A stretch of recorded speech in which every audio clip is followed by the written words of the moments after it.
Tidak kuat menahan beban dari tumpukan sampah yang menggunung di aliran kali, sebuah jembatan yang menjadi akses penghubung dua kecamatan di Kabupaten Bekasi, Jawa Barat ambruk dan tidak bisa dilewati. Akibatnya mobilitas warga pun terganggu. Jembatan penghubung yang menghubungkan antara dua kecamatan yakni Kecamatan Tambun Selatan dengan Kecamatan Cibitung, Kabupaten Bekasi ambruk. Ratusan ton sampah yang didominasi sampah rumah tangga ini terbawa arus sungai Serengseng dan tersangkut di jembatan. Banyaknya tumpukan sampah seperti pohon pisang dan kayu ditambah arus air yang deras membuat jembatan tak mampu menahan dan membuat jembatan ambruk. Akibat ambruknya jembatan, aktivitas dan perekonomian warga terganggu.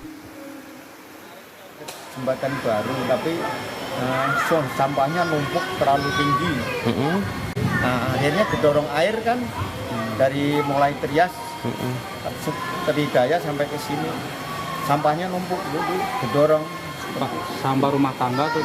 Sampahnya dari mana aja pokoknya kali itu tadi. Oh, berarti yang hujan semalam itu besar ya Pak ya? Iya. Robohnya ya? Iya. Untuk normalisasi Kali Serengseng yang sudah dilaksanakan hampir 1 bulan.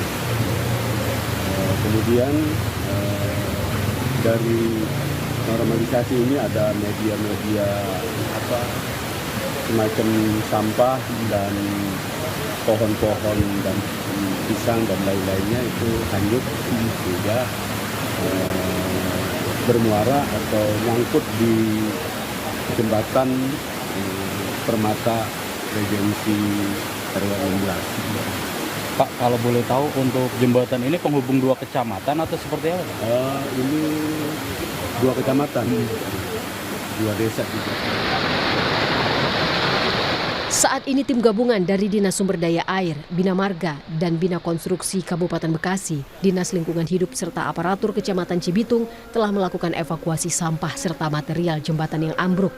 Putusnya jembatan yang menjadi akses warga diharapkan bisa kembali dibangun oleh pemerintah melalui dinas terkait, mengingat pentingnya jembatan yang berdampak pada terganggunya perekonomian warga.